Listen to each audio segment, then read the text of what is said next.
Waalaikumsalam warahmatullahi wabarakatuh.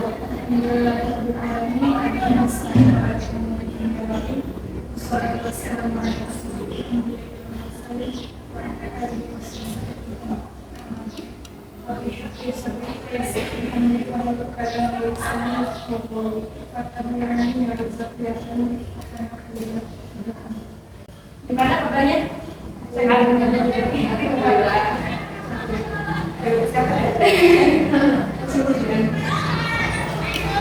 Ini Terima kasih. kayak setengah nggak kelihatan sampai atas. Lalu pakai hidung turun dulu tuh. Kayaknya gimana ya? Mejanya kayak apa ini? Ini Langsung saja ya. Mulai ke kayak dia mau terguling.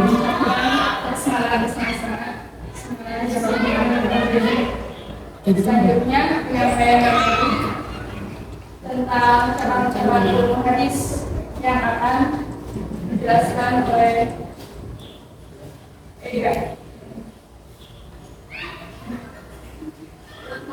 Bismillahirrahmanirrahim. Kita buat durasi memaparkan materi yang pertemuan yang kedua lumayan jangan. Ini ada cabang-cabang ilmu hadis. Menjelaskan tentang hukum buaya, terus ilmu nasih wa mansur, sama ilmu masbuk.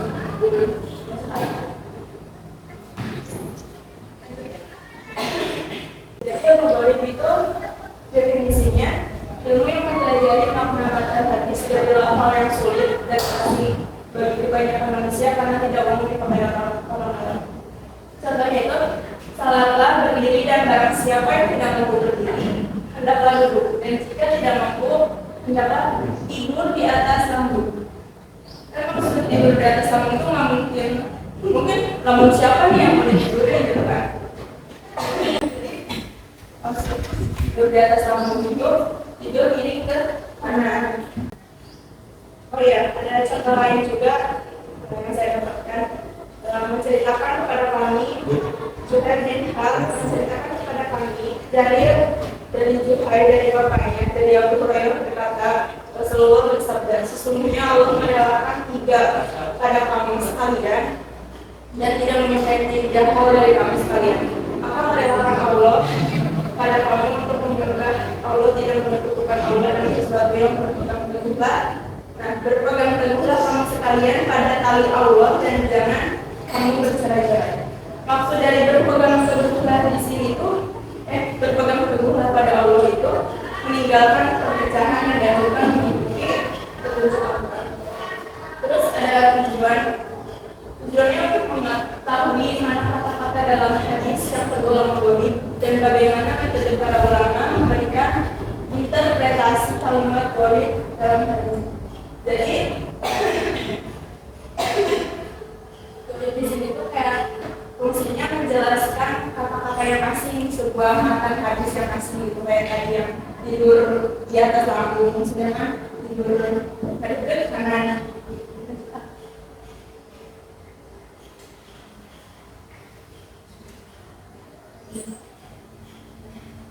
Dan yang kedua adalah ilmu nasih wa mansur.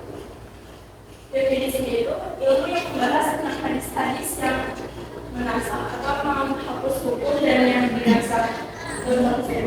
Contohnya, aku dulu melarang mulai berjalan hukum, tapi sekarang berjalan.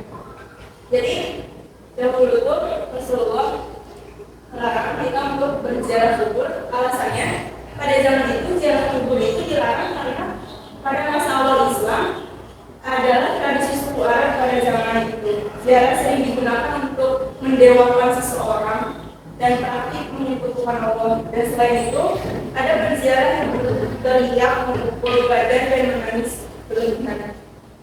Terus dahulu saya melarang berziarah kubur, tapi sekarang berziarah kalian. Dalam riwayat lain, Rasulullah tidak hanya memerintahkan ziarah kubur, tapi beliau juga menjelaskan manfaat-manfaat dalam melaksanakan ziarah kubur. Terus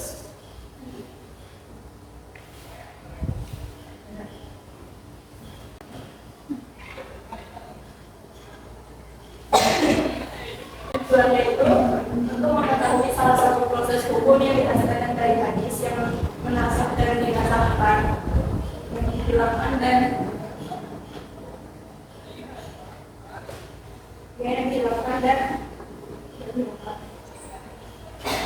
itu sama tidak ada asal dulu.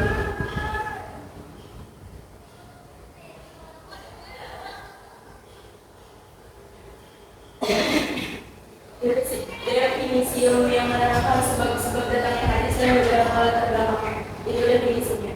Terus contohnya, sesungguhnya seorang laki-laki berhijrah dari Makkah ke Madinah bukan mengharapkan keutamaan Madinah, melainkan bertujuan untuk menikahi seorang perempuan bernama Ummu Qais.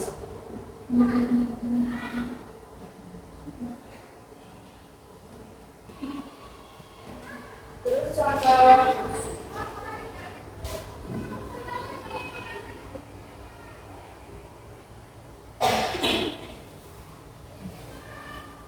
lainnya itu ada dari Abu Hurairah yang berkata, Rasulullah bersabda, janganlah kalian melakukan jual beli buah sampai jelas hasilnya.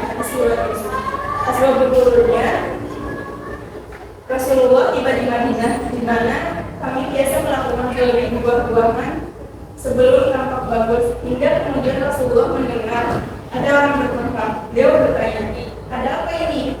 Ada yang menjawab, mereka melakukan jual beli buah-buahan, namun ternyata kemudian buah-buahan itu busuk di pohon dan berbuah. Rasulullah pun bersabda, janganlah kalian melakukan jual beli buah sampai jelas hasilnya. Sebelum itu terdiri dari dua kata, sebab jamak dari sabab artinya sebab. Terus hurufnya itu masdar dari warada yaribu mudar, artinya datang, hadir, tiba. Secara istilah para ulama merumuskan huruf itu ilmu yang membahas sebab-sebab yang membuat Nabi Muhammad menyampaikan suatu perkataan dan ada kalanya sebab huruf itu berupa pertanyaan peristiwa. Tujuannya itu untuk mengetahui sebab-sebab dan latar belakang munculnya suatu hadis sehingga dapat mendukung dalam terjadi. Baca dari pemaparan macam-macam dan juga oleh Hadis dengan istilah-istilah dalam hadis. Dan bacakan tentang istilah-istilah dalam ilmu hadis. Yang pertama itu ada definisi sanad, makan dan mukhtalif. Sanad itu menurut bahasa yaitu sesuatu yang dijadikan sandaran. Sedangkan menurut istilah yaitu sampai para perawi hadis yang menghubungkan sampai kepada makan hadis. Yang kedua yaitu ada definisi makan. Menurut bahasa makan yaitu keras, kuat, suatu yang tepat. Menurut istilah suatu kalimat setelah berada dalam sanad atau materi atau isi berita hadis yang datang dari Nabi. Yang ketiga itu ada definisi hadis. Menurut bahasa itu bentuk isim fa'il atau bentuk pelaku dari kata syar'i, dan menurut istilah yaitu seorang yang menggunakan suatu hadis dalam kitabnya dalam sanad. Nah, selanjutnya itu ada nama peribadatan dan metode murid menerima hadis dari itu. Bagaimana itu ada suatu waktu membenar, ada lagi menceritakan kepada aku, ada sana menceritakan kepada kami, akbaroni mengabarkan kepada aku, akbarona mengabarkan kepada kami, anda kami mengabarkan kepada aku, anda anak mengabarkan kepada kami. Nah, selanjutnya ada metode murid menerima hadis dari guru.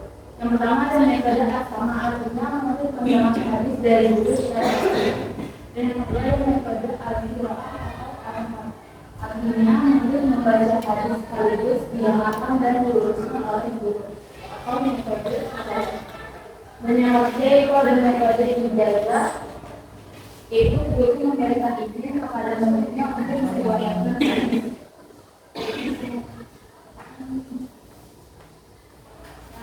Masih di dalam periwayatan itu selanjutnya ada kali ia berkata kepadaku, dan kali ia menunjukkan kepadaku dan yaitu dari. Dan selanjutnya ada metode menerima hadis dari guru, ulama berbeda pendapat, yaitu metode sama dan metode hadis. Nah, sini ada contoh hadis, yaitu ada sama ada berbeda. Menurut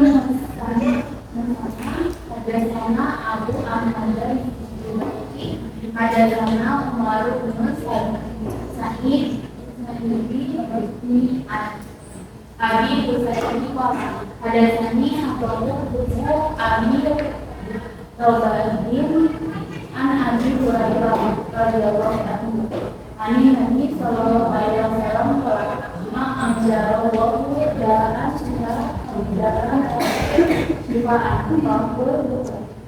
Menjelang kepada kami Nabi Muhammad bin Al-Nasana, menjelang kepada kami Al-Muhammad Al-Zubairi, menjelang kepada kami Umar bin Sa'id bin Abi Husain, dan dia berkata, menjelang kepadaku atau bin Abi Toba dari Abu Hurairah dari Nabi Sallallahu Alaihi Wasallam. Beliau bersabda, Allah tidak menerima penyakit kecuali mengeluarkan jiwa bernama. Itu adalah kembali nama hadis di mana ini mengucapkan. Selanjutnya ada contoh nyata mana dan mana hadis itu al-Qarin terus Muhammad Musana Abu Ahmad Al-Zubair Umar bin Sa'id bin Abi Husain. Nah ini dari Umar bin Sa'id bin Abi Husain termasuk sama atau bin Taubadin Abdullah dan Nabi Sallallahu Alaihi Wasallam. Nah contoh matanya itu ma'amdara perbedaan ya antara waktu kita.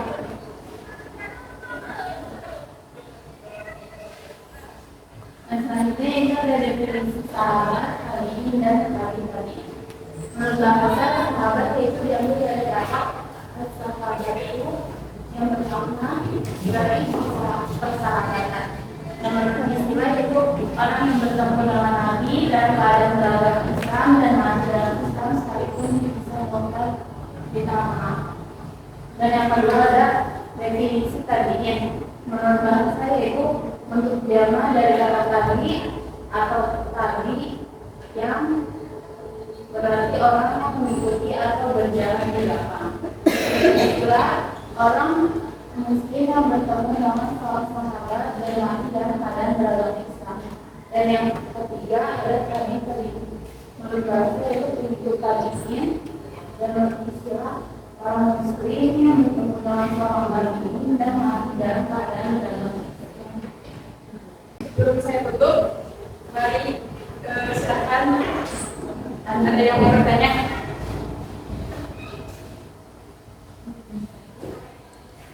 Bagaimana konsep mutawatir dan ahad dalam konteks hadis mempengaruhi tingkat kepercayaan terhadap suatu riwayat hadis, dan mengapa istilah-istilah ini memiliki relevansi penting dalam diskusi kebangsaan hadis?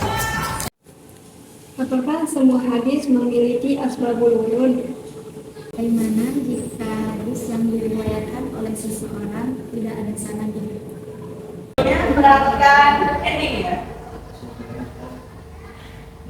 Pas angin. Mati atau hidup? Oh mati. Tuh. Kalau warna hitam, hidup atau mati? Apakah mati hidup? Mati. Tega. Tega hidup lah. Kalau ibu guru, mati atau hidup? yang bilang aku bilang ini. Udah direkam ya? Sama. Ibu rumah siapa itu? Ya ibu guru itu. Sepatu. Mati atau hidup? Yo. Kita diam. Kita diam. Ya bu. Itu. Kayaknya udah paham ya? Iya. Kalian tebak dulu bertanya. Oke, kita tebak-tebakan ya. Semuanya tebak ya. Ikan. Ikan apa yang besar tapi kecil?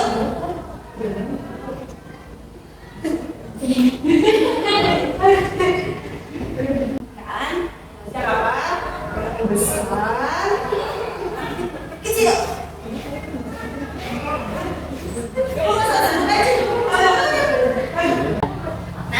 Jawab betul. Boleh nih. Ambil semuanya, tapi nggak mau semuanya. Ya mestinya boleh ambil ya. Soalnya ini masih banyak. Iya. Takut nggak? Tidak boleh yang kecilnya. Coba yang tadi di tengah semua. HP-nya teratas. HP-nya teratas semua. Ada itu. Terima kasih.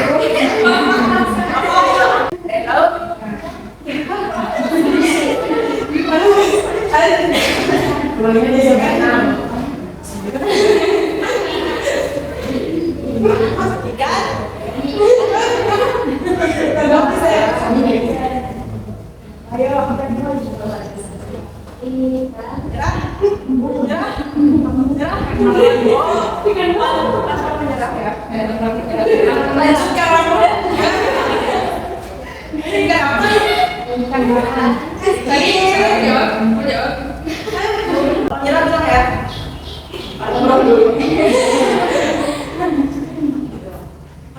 Ayo siapa yang bisa? Nyerah. Semuanya nyerah. Tahun. Kenapa yang mau tahun kecil.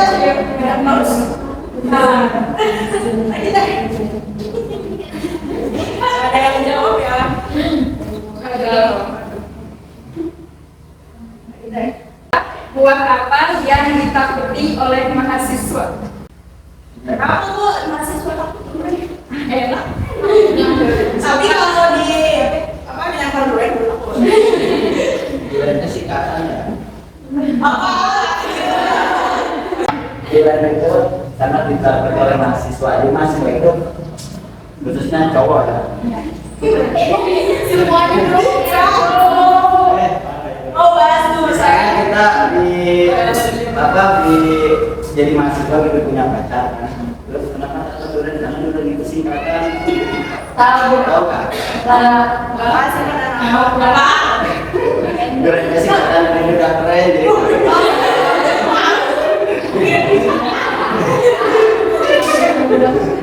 Karena cewek-cewek mahasiswa itu lebih ngeyer. Jadi langsung iya gitu kan. Mahasiswa jadi takut sama durian. Durian singkatan dari apa?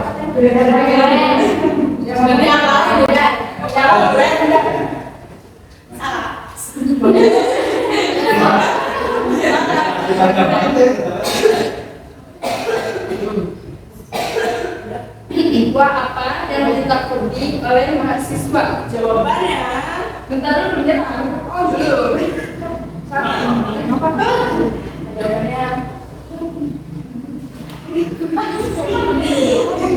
takutnya. Nanti takutnya.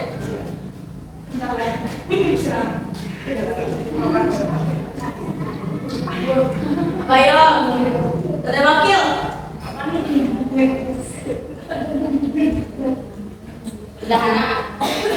Benar kan? Sekretaris. Enggak, dia tahu. Kalau sekolah kita ya, ambilin. Enggak apa-apa. Lalu keluar sekolahnya sekarang.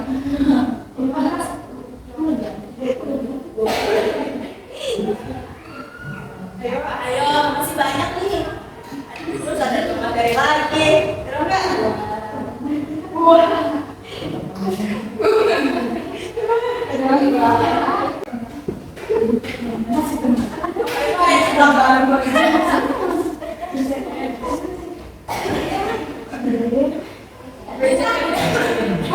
Bukan.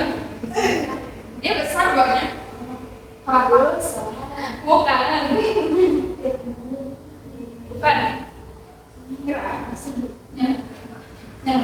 Ayo, ada jangan semangat.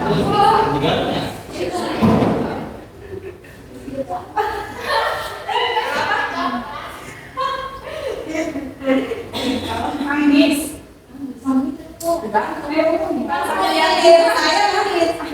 Apa sih? Kalau yang juga bisa hijau, bisa kuning.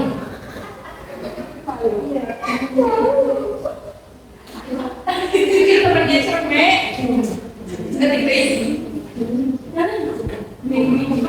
Itu mah saudara Abi.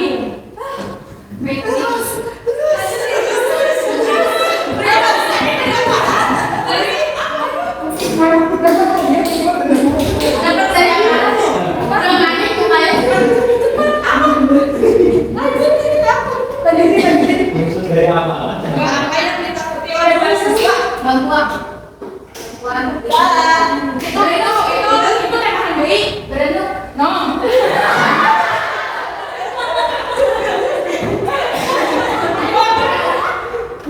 Terus tadi lanjutin bimbing. Lanjutin deh. Sedikit lagi. Berbimbing. Biasanya mahasiswa suka panik karena biasanya ini jangan mau lulus Nah, terus gabungin jadi apa? Seperti ada mahasiswa. iya berbimbing terus Pakai waktunya habis.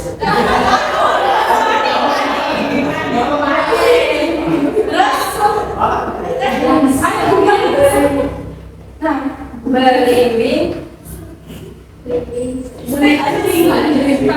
tambahin kata bimbingnya katakan dulu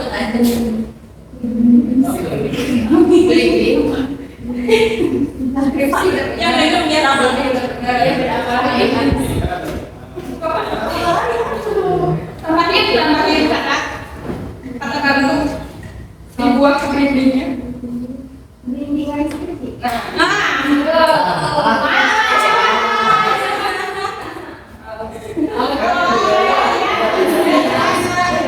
Aku sebenarnya ada yang Belum apa gitu ya, pada paling janji. tuh Jangan paling lawangan. nah ada yang punya pacar dulu Masih dulu. Nanti ada apa? nanti dari apa Mau warna apa? Kita beli. Kalau ada tuan ya, Teh. ambil semuanya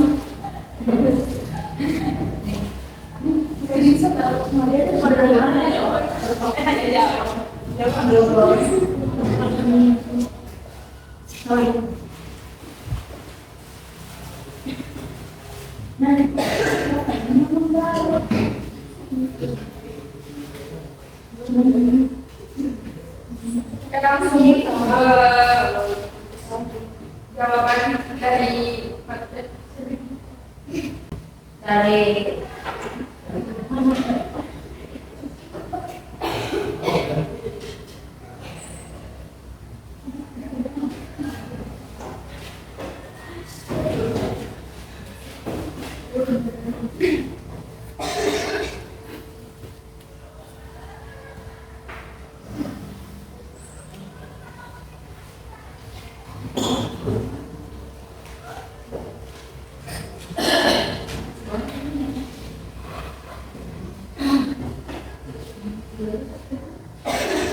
Jadi jawab pertanyaan yang pertama dari siapa? Ada apa ya? Apa semua hadis memiliki asbabul wurud. Sebelumnya asbabul wurud udah ada apa belum? Belum tahu asbabul wurud.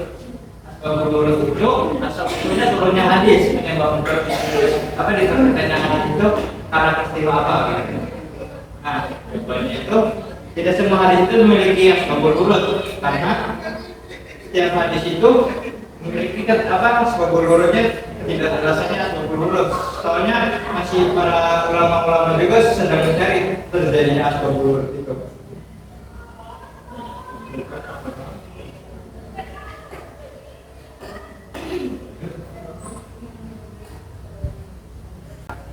Oke, jadi menjawab ya pertanyaan dari Abi. Bagaimana jika hadis yang diriwayatkan oleh seseorang itu tidak ada sanadnya? Nah, jika seseorang meriwayatkan hadis dan sanad, maka hadis itu tidak dapat dijadikan sebagai hujjah atau dasar hukum. Hal ini karena sanad atau jalur meriwayatkannya hadis ini sangat penting untuk menentukan keautentikan hadis tersebut. Oleh karena itu, para ulama hadis melacak melacak sanad riwayatan hadisnya sehingga dapat dipastikan keautentikannya. Hadis yang tidak memiliki sanad dan sanadnya tidak bersambung disebut sebagai hadis dhaif dan tidak dapat dibuktikan kebenarannya berasal dari perkataan atau dari perbuatan Nabi. Ini saya izin menjawab pertanyaan dari Laila. Pertanyaannya itu bagaimana konsep mutawatir dan akal dalam konteks hadis memiliki tingkat kepercayaan terhadap suatu dan mengapa istilah-istilah ini penting dalam institusi keabsahan hadis. Nah, jawabannya, jika seseorang meriwayatkan hadis tanpa sanad, maka hadis tersebut tidak dapat dijadikan sebagai hujjah atau dasar hukum karena sanad atau jalur riwayatan hadis sangat penting untuk menunjukkan keautentikan